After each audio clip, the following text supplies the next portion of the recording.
Hey all. So in this video, we're going to talk about time wasters. Sorry. So we've done a couple of videos on money wasters, sneaky ways cruises get you to spend more money, that kind of thing. Tonight, we're going to talk about something that's actually, in my mind, just as important as the money. Wasting time on a cruise, like I said, almost as bad as actually wasting money. Cruises are expensive, and the last thing you want to do is waste your precious vacation time. If you think about it, on a 7-day cruise, you have less than 168 hours to squeeze every bit of fun you can out of that trip. So the last thing you want to do is waste an hour or two because you didn't plan ahead. So these tips and tricks will help you avoid wasting time, particularly on embarkation day, on sea days, and port days. In addition to those time-wasting mistakes, I'm going to try and include some travel tips to make it a better cruise overall. So not booking the earliest embarkation time. There's always some debate about which is better, embarking early or embarking later in the day. So before you cruise, you'll be able to book embarkation check-in time online. On most cruise lines, your boarding time will become available between 30 to 45 days before your cruise vacation. At that point, you can snag the best check-in time for you. So while we all want to spend time avoiding crowds to get on your cruise ship as early as possible, it has its advantages. These include making reservations for shows and other onboard activities, and sometimes aren't available until embarkation day. You'll get to eat lunch, have a drink, do your muster drill as soon as possible, getting that over and done with. This leaves more time for exploring the ship and enjoying that first day. So to make the most of your time on the cruise, we always choose the earliest embarkation time possible. Yes. We want to be on that ship ASAP. Yeah, exactly. Because the sooner we get on, the sooner muster drill is done, and the sooner we can be, having a drink, eating some lunch, checking out the ship, familiarizing ourselves with where things are, so we don't get lost as much, which we'll talk about later on. And this way here, somebody else gets to relax a little bit sooner. Because travel day is over with. I hate travel day. God, Mona. Not downloading the cruise line app. Most cruise lines have a cruise line app where you can access daily planner, dinner menus, excursions, and more. So not downloading your cruise line app before boarding will eat up the precious time, especially on the first day of your cruise. The Wi-Fi at the cruise port can be slow, so it won't be easy to download the cruise line app at the port. It is best to download the app before your cruise. You can use it once you're on the ship. Not making reservations as soon as you're connected to the cruise ship Wi-Fi. If you couldn't, you can make some reservations ahead of time, weeks, maybe even months before your cruise. Some reservations you can't make until you're, technically on board the ship. So on some cruise lines, you can't reserve some dining, the shows, the activities from the app unless you're in port, unless you're on the ship. So you got to be connected to that cruise ship Wi-Fi. So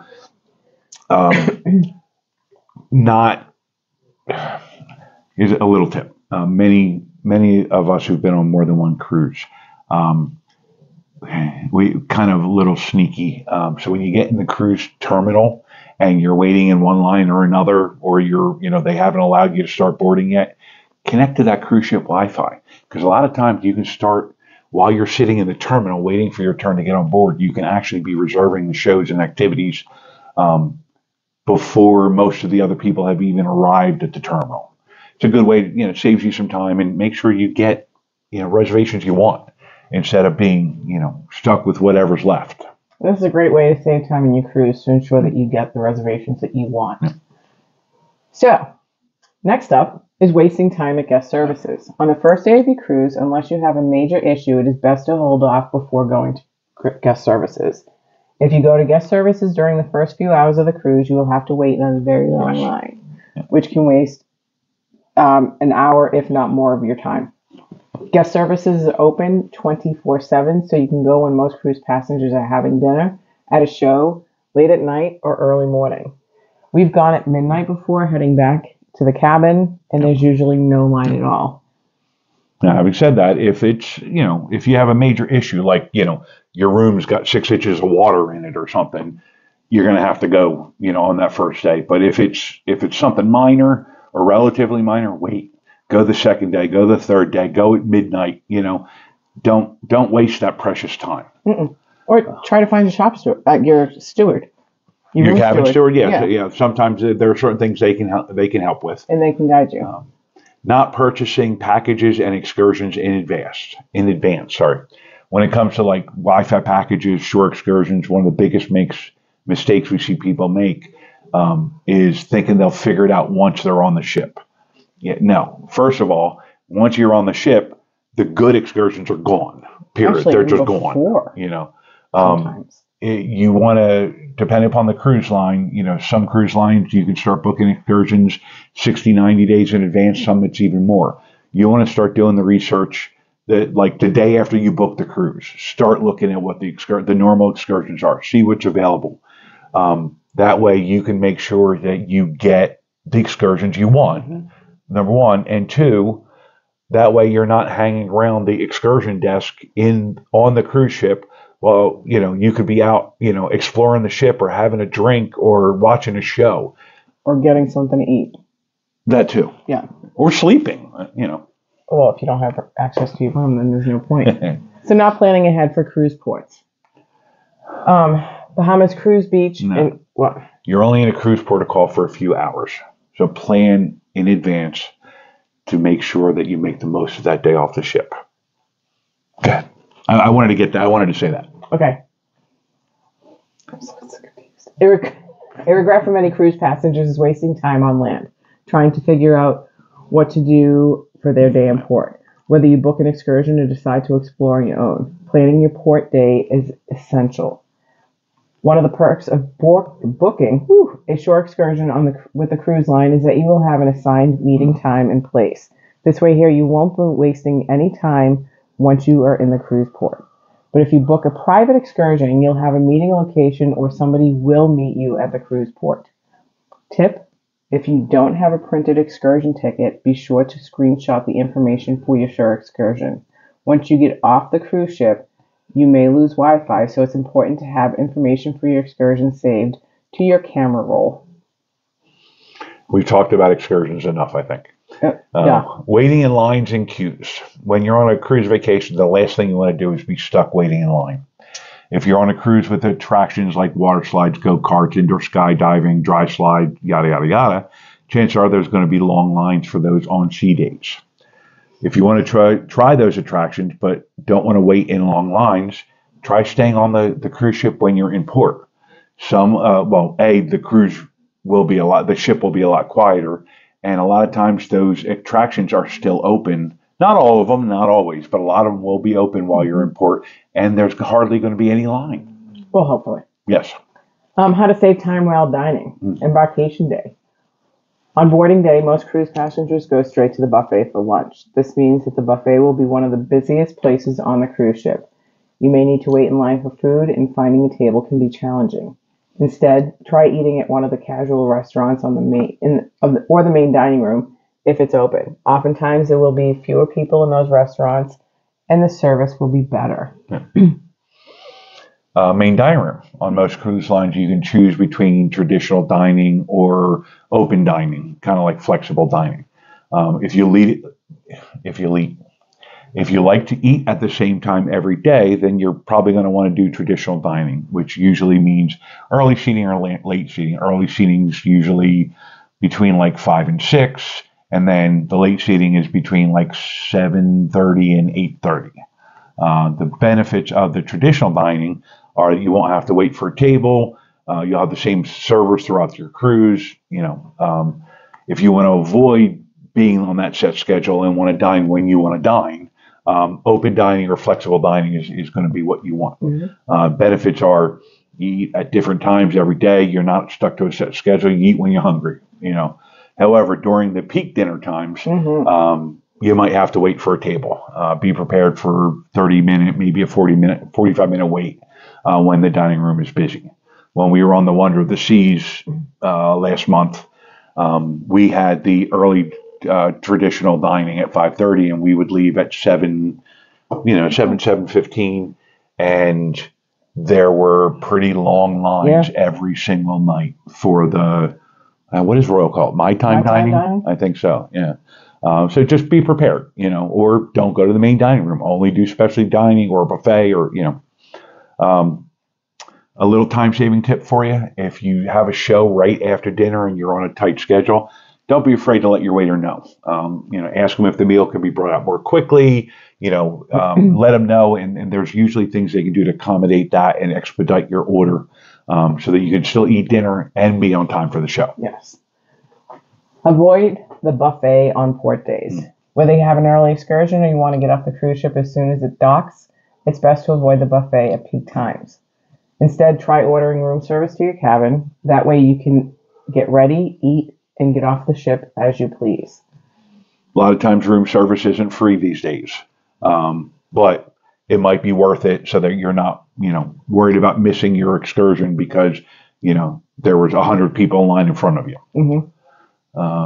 Not adding a credit card to your booking. Consider adding a credit card to your booking rather than paying cash for the onboard expenses. Entirely up to you, your personal preferences. However, when you're paying cash on a cruise, you're going to have to visit guest services definitely at the end of the cruise to pay off the excursion. Sometimes some cruise lines make you go to guest services when you first get on board and put down, a couple $100 in cash as kind of a security deposit kind of thing. Then, like I said, at the end of the cruise, you need to settle your account balance with guest services. So you're going to have to wait in line to go to guest services. And trust me, there's always the second longest line for guest services is going to be the day you get off the ship. The longest line is going to be the day you get on.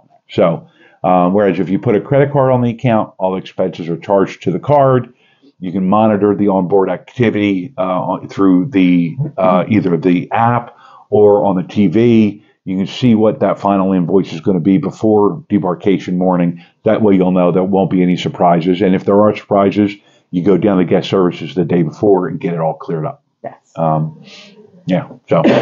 anyway, next up. You don't want them calling you a name in the middle of the thing and just saying, please report to guest services. Embarrassing. Not that it's happened to us. It hasn't. Well, not to me anyway. Getting lost on your cruise ship. During the last few days of your cruise, it can be very easy to become disoriented and get lost on your cruise ship. This can result in taking extra time to get where you want to go and even being late. As someone who has cruised a lot, I definitely find myself getting lost quite often on a cruise ship. I just, sense of direction is crazy on a ship. No. Yeah. With cruises getting bigger and bigger, getting lost is easier than ever. It's a running joke with us about me getting off an elevator and always going the wrong way. But anyway. Until the last day of the cruise. You know what? A trick to prevent yourself from getting lost is to take some time on the first day of the cruise to explore the cruise ship. As you walk around the ship, note some places you may visit frequently. The bars. Anyway, whether it's the buffet, gym, dining room, theater, spa, or kids club, it will help prevent you from getting lost. If you know where things are, take note of your cabin location. Doesn't matter. Including if it's on the port or starboard side of the cruise ship. I always look, like when I'm given directions, landmarks. That's how I look at it. So if Don't ever take directions from my wife. So if somebody has a decoration on their door, I'm okay. But if they move it, I'm like, what? Yeah. Next, not printing out onboard credit confirmations. If you have any future cruise credits or onboard credits, make sure you print or save those email confirmations before going on your cruise. While it can take up to a day for your onboard credits to appear in your account, if it doesn't appear by like day 2, then you'll want to visit guest services to find out what's going on, see if they can solve that problem for you. If you have proof of that onboard credit in your hand, it'll be quicker to get that situation settled, taken care of, and back to having fun. Mm-hmm. Booking a pre-cruise hotel that is far from embarkation port. While we all want to save money on a cruise, one way that a cruise traveler may save money is at the expense of time, is booking a hotel that is far from the cruise embarkation port or main city. This can result in being stuck in traffic, spending a lot of time on public transportation, or taking expensive taxi or Uber rides. So if you want a stress-free embarkation day and you don't want to waste your time sitting in traffic, then consider booking a hotel near the cruise port. We've done that a few times. It's pretty impressive. Next, not consider purchasing an early embarkation day program. If you want to really make the most of your time on a cruise add-on that might be worth it is one of the early embarkation day programs. Certain cruise lines have programs that include early embarkation. Carnival's got the Faster to the Fun. Royal Caribbean has the Key. The programs do cost extra. However, they are excellent ways to get onto the cruise ship before other passengers, making your embarkation day that much more enjoyable because you're arguably one of the first ones to get on that ship as soon as they finish the turnover from the previous. Yes. So now that you know all about avoiding time wasters, check out this video we did about saving time on embarkation day.